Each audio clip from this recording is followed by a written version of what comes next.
The Ardennes, December 20th, 1944. The forest groaned under snow and fire. The night was alive with echoes, artillery in the distance, the cough of dying engines, the deep thunder of armor somewhere beyond the trees. In a frozen ditch beside the road to Houghton, a Sherman tank lay broken. Its treads were shattered, the transmission cracked open like bone, and steam hissed through the snow. Inside, the crew shivered, half from cold, half from fear. The Tiger tanks they'd been fighting were still out there, prowling like predators in the dark. Then came a sound they didn't expect, the metallic clatter of boots and the hiss of a torch.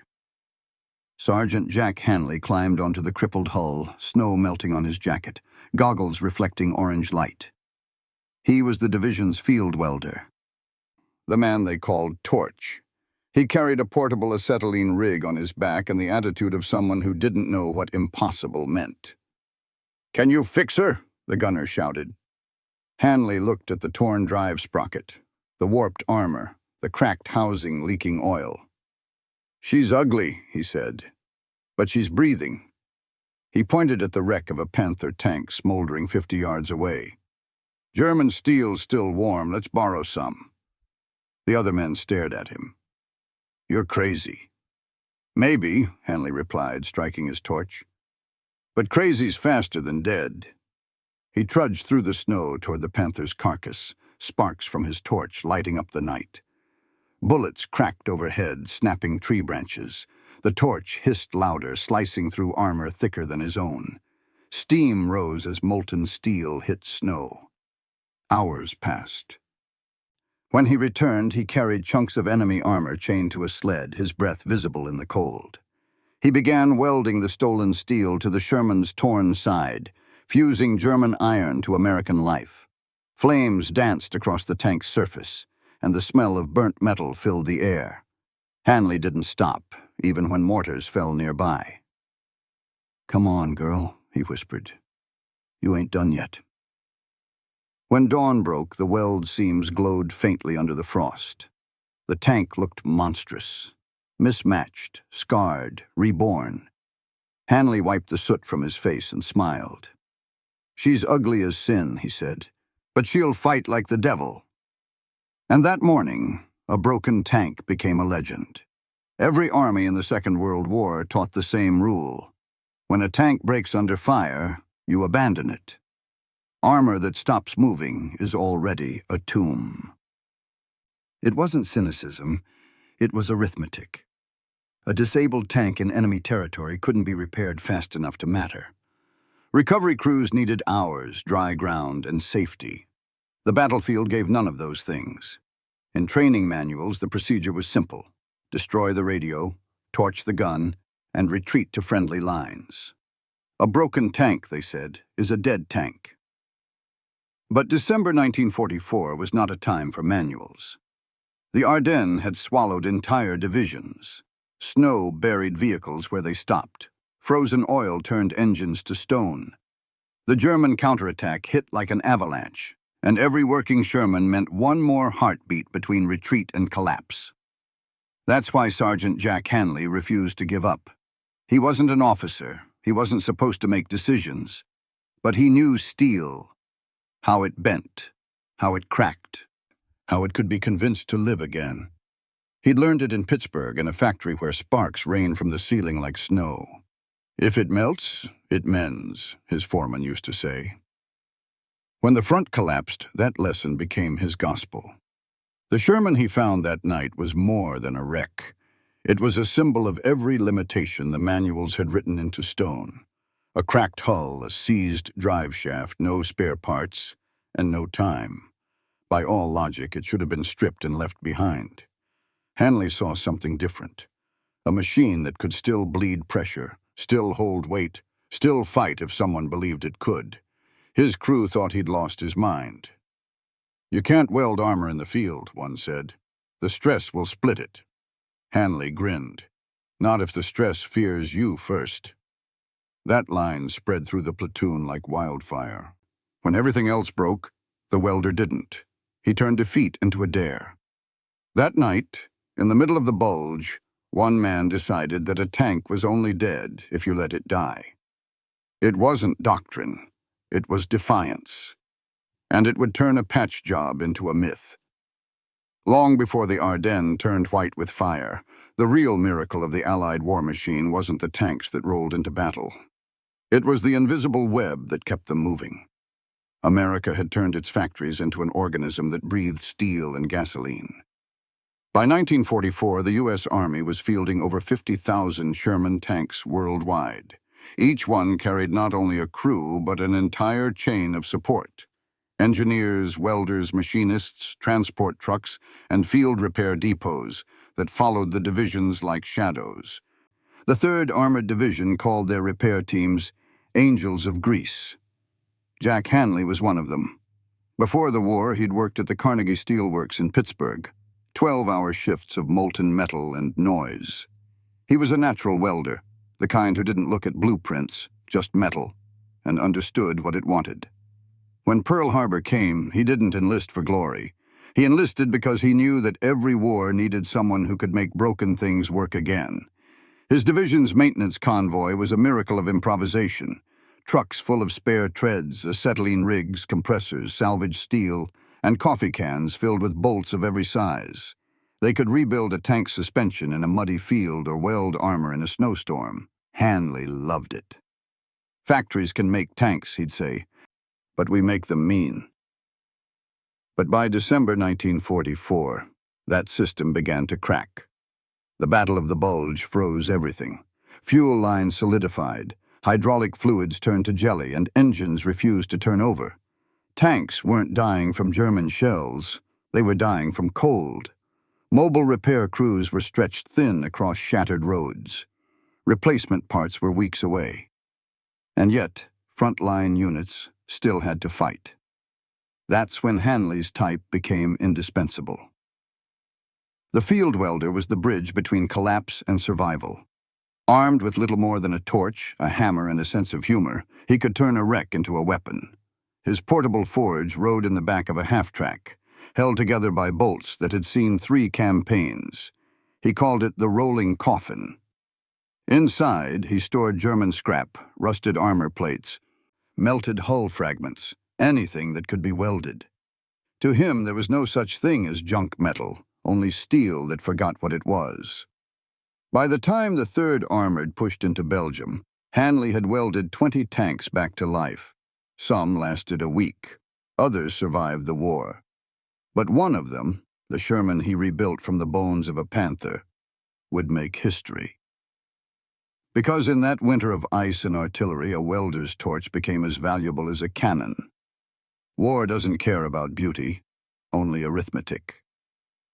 And in December 1944, the math was merciless. The Ardennes offensive, the Battle of the Bulge, had turned the American front into a scrapyard. Temperatures dropped below 20 degrees. Snow froze fuel lines solid, and roads turned to ice. Within 3 days, over 400 Sherman tanks were immobilized, not from enemy fire, but mechanical failure. Each Sherman cost the Army nearly $50,000 to build and another $10,000 to transport across the Atlantic. But in the Bulge, money meant nothing. Time did. German armor, especially the Tiger and Panther, dominated the battlefield with firepower and protection. Their 88mm guns could penetrate 75mm of Sherman armor at ranges of 800 meters. The Sherman, by comparison, needed to close to 400 meters and hit a weak spot to have any hope of survival. The U.S. advantage was never armor thickness. It was mobility. A working tank could move, flank, and overwhelm. But once a tread broke, a gearbox jammed, or a coolant line froze, that advantage died instantly. Army doctrine said that a disabled tank had a 60% chance of being lost before it could be recovered. Recovery units were overworked, and the front shifted faster than they could operate. The average turnaround for a damaged Sherman was 3 to 5 days. Jack Hanley didn't have 3 hours. He and his 2-man repair crew, nicknamed Torch Team 6, carried a portable welding rig, spare treads, and a few crates of scavenged armor. They'd roll into a field of wrecks and decide which could live again. Hanley's average repair time? 4 hours. He didn't rebuild tanks. He resurrected them. His patchwork welds were crude, uneven, and ugly. But they worked. He once said, "Pretty welds are for peacetime. War wants the fast ones." Each Sherman he revived saved more than steel. It saved the 5 men inside, the artillery it could protect, and the ground it could hold. One field report from January 1945 credited Hanley's team with returning 4 tanks to combat in a single night. The report ended with a line that made officers laugh and engineers frown. Repairs performed with non-standard methods. Functionality above expectations. Translation: nobody understood how it worked, only that it did. Hanley's most daring fix was still to come. A broken Sherman stripped down to its bones, reinforced with armor torn from a destroyed German Panther. It would become the ugliest tank on the front, and the deadliest. The snow fell like ash that night, turning the battlefield into a graveyard made of silence. What engines still ran coughed black smoke into the frozen air. The rest, Sherman's half-tracks, trucks, lay scattered, their metal carcasses half buried in snowdrifts. Hanley trudged through it all, his breath fogging around his welding mask, the acetylene torch hissing faintly at his side. Somewhere behind him, the distant rumble of German engines reminded him that time was measured in minutes. He found his next patient, a Sherman M4, call sign Charlie 6. The right tread was gone, the front hull split from a glancing shell. Oil leaked into the snow, staining it black. The crew sat nearby, helmets off, staring into nothing. "She's done," the commander said. Hanley crouched beside the hull, running his glove across the cracked armor. "No, she's not. She's just tired." The gunner gave a dry laugh. "You gonna pray her back to life?" "Something better," Hanley said, pointing at the smoking wreck 50 yards away. A German Panther tank. "Gonna give her a transplant." They followed him, skeptical and half-frozen, as he began cutting chunks from the Panther's upper glacis plate. Steel nearly twice as thick as the Sherman's. Sparks showered across the snow like falling stars. He dragged the glowing slabs with a winch, cursing through his teeth as the metal screeched against the ice. The crew helped him position the pieces along the Sherman's shattered front plate.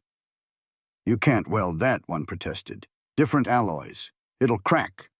Hanley struck his torch. "Then I'll weld it faster than it can think." He lit the blue flame, its reflection dancing on their faces. The air hissed and spat as German and American steel fused under his hands, the smell of burning paint mixed with the sharp tang of ozone. Every strike of his hammer echoed across the frozen valley like a heartbeat. Machine gun fire cracked in the distance. Mortar rounds thudded closer. No one moved. Hanley kept working, his torch never stopping, even when a shell landed near enough to throw him onto his back. He stood, brushed off the snow, and relit the torch. "She ain't done till I say she's done." By dawn, the welds were finished. Thick, uneven seams of half-melted metal glowing faintly in the cold. Hanley stepped back and admired the monstrosity he'd created. A Sherman with a German face. He turned to the commander.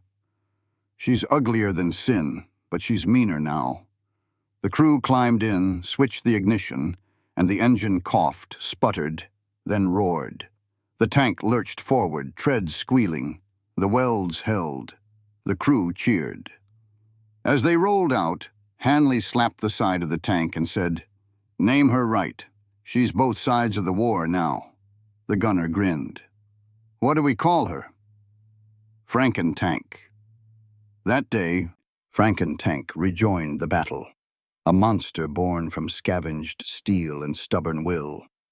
When a German shell struck her patched hull later that morning, it ricocheted harmlessly off the new plating.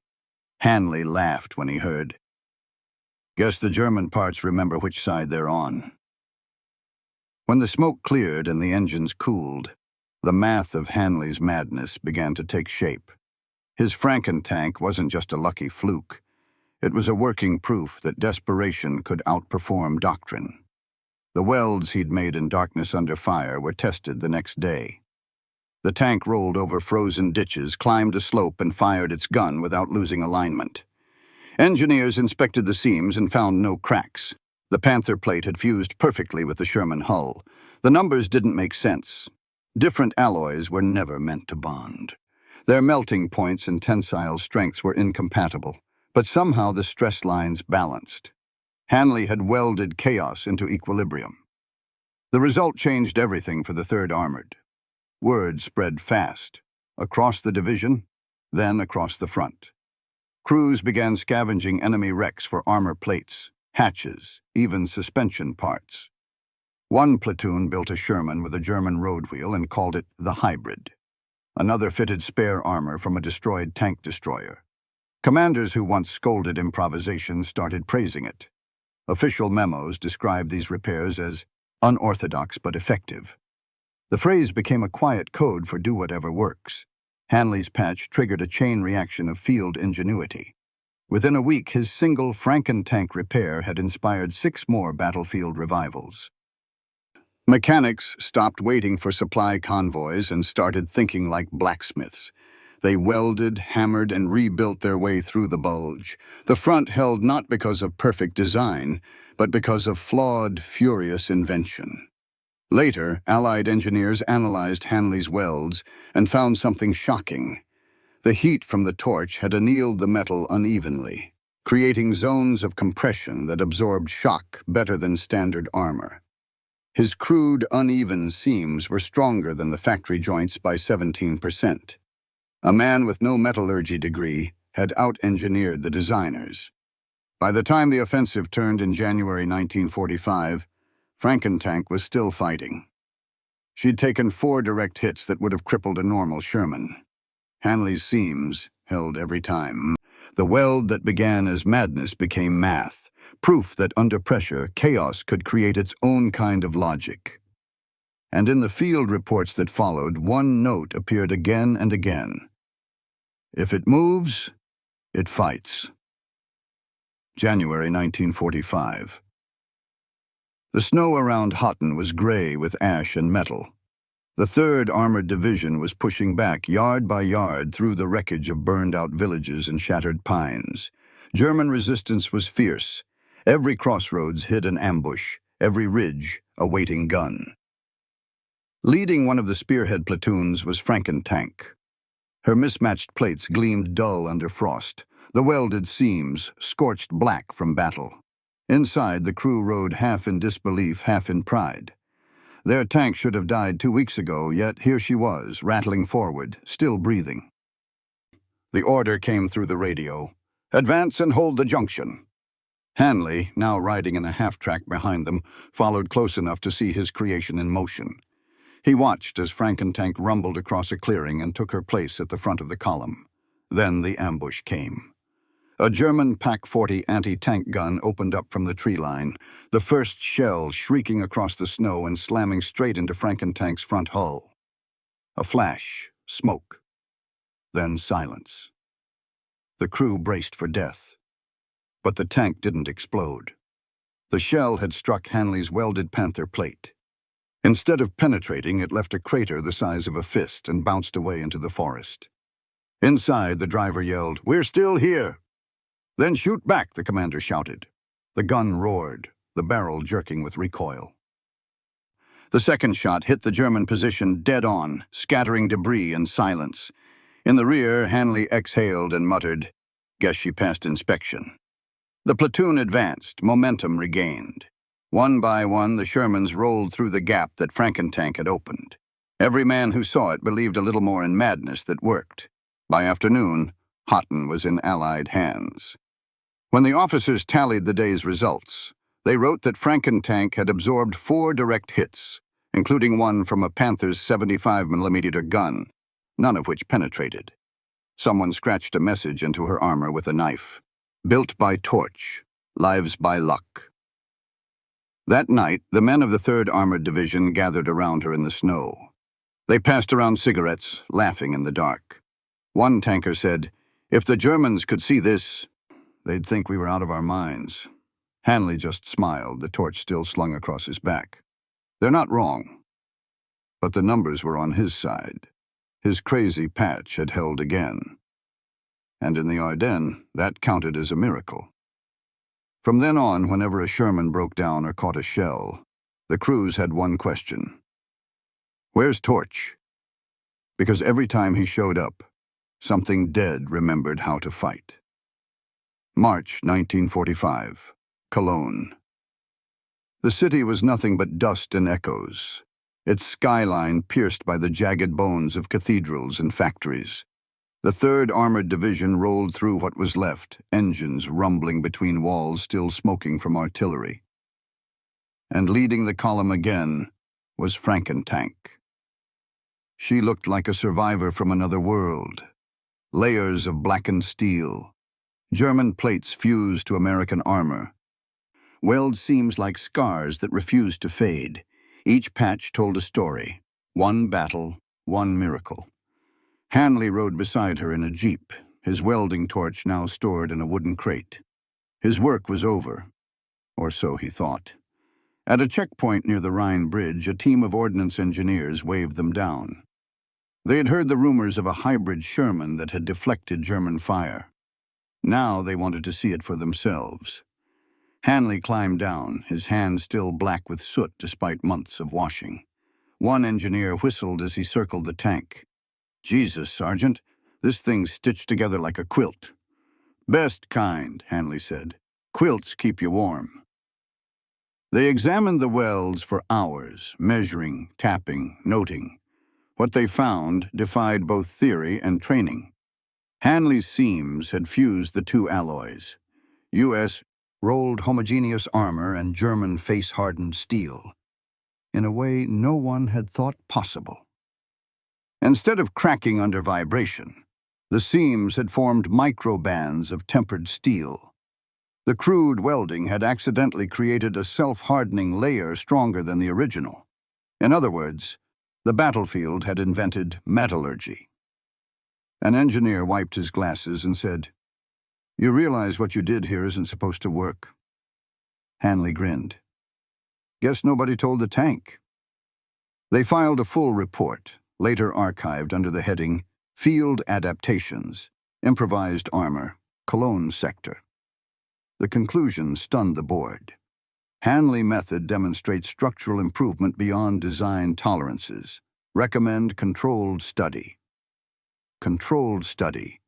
2 words that meant his madness had just become science.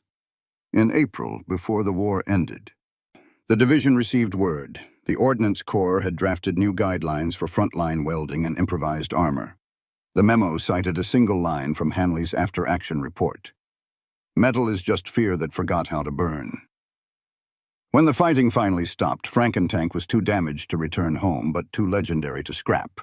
She was shipped back to England for inspection and displayed as a living exhibit, a Sherman that wore her scars proudly. Years later, museum guides would point at her mismatched armor and say, "That's what happens when creativity fights back." And somewhere in the crowd, an old man with a Pittsburgh accent would smile quietly, hands folded, eyes glinting with the same fire that once welded steel in snow. In the quiet years after the war, the story of Frankentank spread through workshops, motor pools, and mess halls like a parable told in sparks. The official records listed her as M4A3, serial damaged, field modified. The men who'd fought beside her used a different word, immortal. For the Army, she was a case study. For the crews, she was proof that genius didn't wear rank. And for Jack Hanley, she was just a reminder that courage sometimes comes with a welding mask. He never called himself a hero. "I just hate waste," he told a reporter in 1952, "and there's nothing dumber than wasting good steel." The Army engineers who examined his welds after Cologne found what physics shouldn't allow. His seams had survived not by precision, but by chaos.